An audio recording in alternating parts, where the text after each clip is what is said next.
जो है वो लगातार ये मांग उठ रही थी। विपक्ष भी लगातार मांग कर रहा था कि इस मामले की जांच जो है वो सीबीआई को सौंपी जाए, तभी जाकर इसके नतीजे जो हैं वो सामने निकल कर आएंगे। लेकिन उससे पहले सरकार ने, या फिर यूं कहा जाए कि मुख्यमंत्री अशोक गहलोत ने एक सीधा सीधा मैसेज दिया है कि रीट के मामले के अंदर ये जो भी गड़बड़ियां हुई है, इस मामले में एसओजी के खुलासे के बाद वो तमाम एहतियाती कदम उठाए जाएंगे जो बहुत जरूरी हैं। और शायद इसी कड़ी के अंदर इतने बड़े अधिकारी पर फैसला लेना, और अब वो तमाम कर्मचारी जो इस पेपर लीक मामले से जुड़े हुए हैं वो भी जांच के दायरे में आ गए।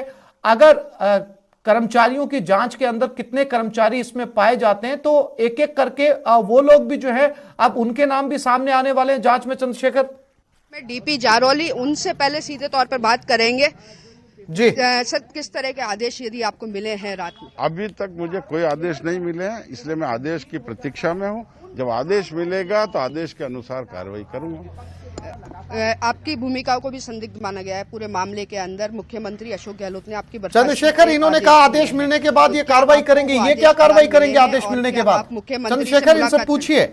ऐसा है कि मैं माननीय मुख्यमंत्री जी का जो भी फैसला होगा मुझे स्वीकार है, क्योंकि मैं उनमें पूर्ण विश्वास रखता हूं। इसलिए मुझे इस पर कुछ नहीं कहना। ये राजनीतिक फैसले हैं, जो फैसला होगा वो मुझे मान्य है।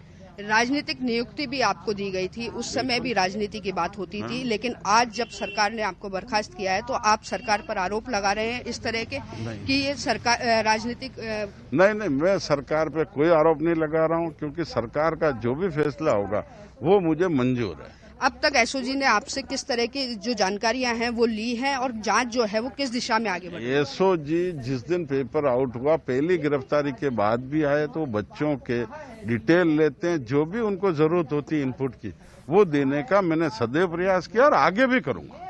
अभी पिछले 2 दिनों से लगातार एसओजी की टीम जो है वो अजमेर के अंदर डेरा डाले हुए है। आपसे भी उन्होंने मुलाकात की है, क्या उन्होंने विद्यार्थियों को लेकर के भी कोई डाटा आपसे मांगा गया? नहीं, 2 दिन पहले आए थे वो, और उन्होंने जो डाटा मांगा हम देने का प्रयास कर रहे हैं। किस तरह का वो डाटा? वो ये सारी चीजें देखो गोपनीय है, उन्होंने जो मांगा मैंने प्रयास किया देने का। विपक्ष का लगातार आप पर चंद्रशेखर जारौली साहब कह रहे हैं कि राजनीतिक फैसला, इनसे पूछिए ये राजनीतिक फैसला क्यों है? जिम्मेदारी आपकी भी बनती है, आरबीएससी चेयरमैन है आप। 23 तारीख को सीएम साहब की मीटिंग थी, उस वीसी की मीटिंग के बाद मैं सीएम रेजिडेंस से सीधा अजमेर आया हूँ। आपका कहना है कि जो आपको बर्खास्त करने का निर्णय लिया गया है ये एक राजनीतिक निर्णय है, किस तरह से? नहीं, इसमें क्या निर्णय अभी तक मेरे अभी कहा। चंद्रशेखर, इनसे कहिए कि आपने अभी कहा। आप मुलाकात करेंगे? आप अगर मैं प्रयास करूंगा, बिल्कुल, अगर मुझे मौका मिलेगा तो सभी से करूंगा मैं मुलाकात। क्या आपको लगता है कि राजनीतिक द्वेषता के चलते आप पर इस तरह की नहीं, मेरे किसी से द्वेषता नहीं है।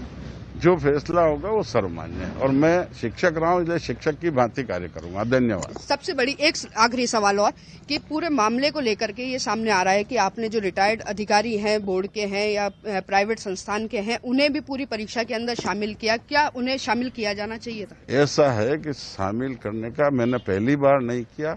विगत 4 रीट हुई है, मैंने 5वीं रीट कराई है। जो लोग कार्य कर रहे थे उन्हीं से करवाया, मैंने कोई नया व्यक्ति लगाने का प्रयास नहीं किया है। बोर्ड की सीनियर सेकेंडरी और सेकेंडरी परीक्षाओं में भी अब मात्र 1 महीने का समय बचा है। ऐसे में पूरी तरह से जो अब मामला घिरता हुआ नजर आ रहा है, उससे क्या बोर्ड परीक्षाएं भी प्रभावित होंगी? नहीं, बोर्ड परीक्षाएं नहीं होती है, ये एक सतत प्रक्रिया है।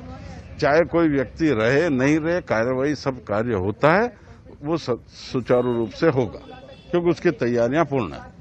धन्यवाद। देखिए, ये थे डीपी जारौली जो अपने बेबाक अंदाज में। चंद्रशेखर, हमारे साथ इसी खबर पे बाबूलाल धायल और महेश दादिज भी जुड़ गए। सबसे पहले बाबूलाल के पास रुक करते हैं। बाबूलाल, इस वक्त जो है हमारे संवाददाता ने जब डीपी जारौली से बात की तो उन्होंने अपने पहले बयान में कहा कि ये पूरी तरीके से राजनीतिक फैसला है। यही बात जब दोबारा हमारे संवाददाता ने पूछी तो वो अपनी बात से बदल गए, कहा कि नहीं, मुख्यमंत्री ने जो कहा है, जो फैसला लिया है, मैं उसको मानूंगा। साफ तौर पर आरबीएससी के चेयरमैन की जिम्मेदारी बनती है कि अगर उनकी नाक के नीचे से कोई पेपर ले जाता है तो लाखों अभ्यर्थियों का जो भविष्य है वो अधर में लटक जाता है, और वो इतनी गैर जिम्मेदारी से कह रहे हैं कि ये मामला जो है, ये फैसला जो है वो राजनीतिक फैसला है। बाबूलाल,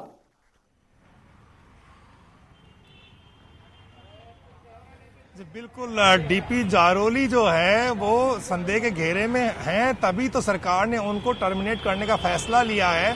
उनको खुद आगे आकर के और इस्तीफा दे देना चाहिए था और एक मैसेज देना चाहिए था कि अगर मेरे लेवल पर गलती हुई है और मैं जांच के दायरे में हूं, एसओजी मेरे से पूछताछ कर रही है, तो उनको इस पद का लोभ नहीं होना चाहिए था। खुद आगे आकर के और मुख्यमंत्री को बता देना चाहिए था कि सवाल उठ रहे हैं माध्यमिक शिक्षा बोर्ड की कार्यप्रणाली पर, पेपर जो है स्ट्रांग रूम से चोरी यानी कि बिका है, तो ऐसी सूरत में मुझे पद पर बने रहने का अधिकार मैंने खो दिया है, लिहाजा उनको आगे आकर के और खुद को पद छोड़ देना चाहिए था। लेकिन वो पद से चिपके रहे और सरकार को आखिर में उनको बर्खास्त करना पड़ा। बाबूलाल वो तो पद छोड़ने के मूड में बिल्कुल नजर नहीं आ रहे। वो तो कह रहे हैं कि अभी तक मुझे कोई आदेश ही नहीं मिला है, आदेश मिलेगा उसके बाद में आगे देखा जाएगा कि क्या करना है। पद छोड़ना तो बहुत दूर की बात है। तभी तो सरकार ने उनको बर्खास्त किया है, क्योंकि उनको जब एसओजी पूछताछ कर रही है, जब वो जांच के दायरे में है, तो खुद आगे आकर के उनको मुख्यमंत्री को बताना चाहिए था कि मेरे ऊपर सवाल उठ रहे हैं, तो मुझे इस पद पर इस वक्त बने रहने का अधिकार नहीं है। जांच में अगर मैं पाक साफ साबित हो जाऊंगा तो मुझे आप फिर से बहाल कर दीजिएगा, फिर से मैं अपना पद ज्वाइन कर लूंगा। लेकिन वो कुर्सी से चिपके रहे और एक गलत संदेश गया। मीडिया ट्रायल हुआ, सरकार ने बेहतरीन प्रबंध किए थे, लेकिन डीपी जारोली ने जिन लोगों को जिम्मेदारियां दी, उन्होंने सरकार के भरोसे को खत्म किया और पेपर बेच दिया, करोड़ों रुपए डकार गए और सरकार ने। बाबूलाल, मैं फिर से लौटूंगा आपके पास में। चंद्रशेखर कुछ कहना चाह रहे हैं। चंद्रशेखर वहीं पर बने हुए हैं जहां